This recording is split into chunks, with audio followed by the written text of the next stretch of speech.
Magandang hapon sa akin Facebook friends and family. Good afternoon po sa inyong lahat. Praise God for this opportunity.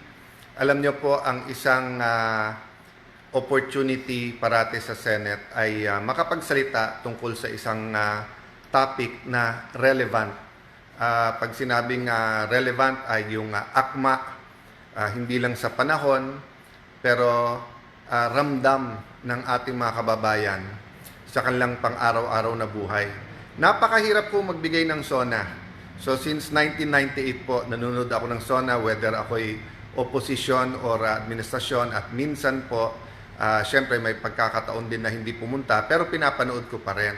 So yung kontra SONA po, yan po ay pagkakataon naman na ang mga oposisyon, sa Senado po, pwedeng nasa majority ka, nasa minority, but usually yung minority leader, pero minsan dalawa, tatlo nagbibigay ng kontra SONA.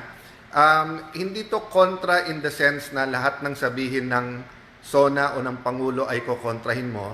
Kung hindi, kumbaga, it's your turn naman to tell us what the state of the nation is. So I'm asking you for prayers, because kung napakahirap magbigay ng SONA and you have all the statistics, all the research, all the resources, mahirap din po magbigay ng kontra SONA sapagkat minsan po, syempre, iba din nararamdaman ng OFWs, iba din nararamdaman ng nasa taga Mindanao, iba ang problema sa rural, iba ang problema sa highly urbanized, iba ang problema ng ating kabataan, iba problema ng out-of-school youth sa nag-aaral, no? But we try to find a common vision. We try to find a common plan of action towards that vision, and we try to focus on ano yung problema.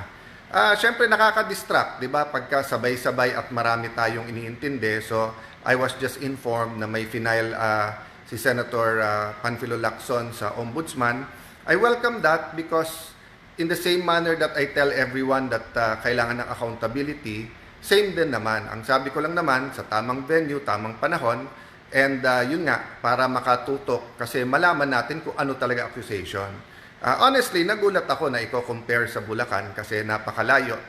Witness ang buong kababayan namin sa Taguig at lahat ng nagiging bisita ang produkto ng good governance for wala pa naman 20 years, no?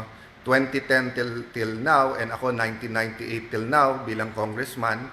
At makikita nyo naman po talaga yung development. Hindi ko na isa-isahin, but ang point ko lang po ay lalo sa ating mga kapatid sa media na nagtatanong, pag nandyan na yung akusasyon at specific, sasagutin natin. Kasi ngayon, medyo general pa at saka parang sweeping. So, I cannot be distracted because may trabaho tayo sa impeachment, may trabaho tayo sa paglaban sa mga katiwalian, sa mga corruption issues, sa mga red tape dito po sa Hi Dulce, God bless you.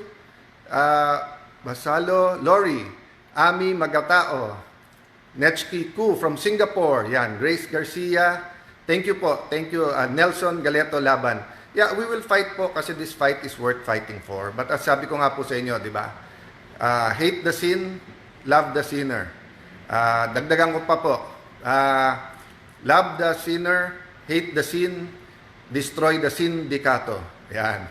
Kasi minsan pag may sin, ikaw lang. Minsan, marami na, sindikato na yon. So, yun ang gagawin natin. So, ingat lang po tayo sa mga malicious accusations. Alam niyo ho ba kung anong malicious? Malicious is mali, meaning wrong, pero delicious. Ibig sabihin, masarap pakinggan. Kaya malicious, di ba? So, of course, from my point of view, kung from his point of view, he thinks valid yung accusation, then I'll respect that. But from my point of view, it's malicious because nga hindi ko alam kung ano exactly at bakit ganun ang accusation at bakit suddenly, etc. But as I told you, always ready to face the consequences. May cost parati po talaga ang lahat ng ating pakikibaka, ang lahat ng ating struggle, maging opposition, mga administrasyon. Dito sa kontra SONA, I will give good faith, di ba? I mean, hindi madali humarap sa buong bansa, lalo pagka meron pong crisis na sunod-sunod, di ba? I mean, after 2021, 22, patapos pa lang COVID, pumasok yung Russia-Ukraine conflict, Then ngayon po yung Iran-US Israeli conflict, tapos nandiyan pa nga yung problema sa flood control, sa corruption. So napakarami pong mga dapat isipin, dapat tutukan. Thank you, Ferdy Bro Santos, ang ating mahal na konsehal. Thank you po sa mga kagawad, mga kapitan, lahat po ng mga tagigenyo na nag-support. Alam nyo naman po gaano tayo kahigpit, alam nyo naman reputasyon.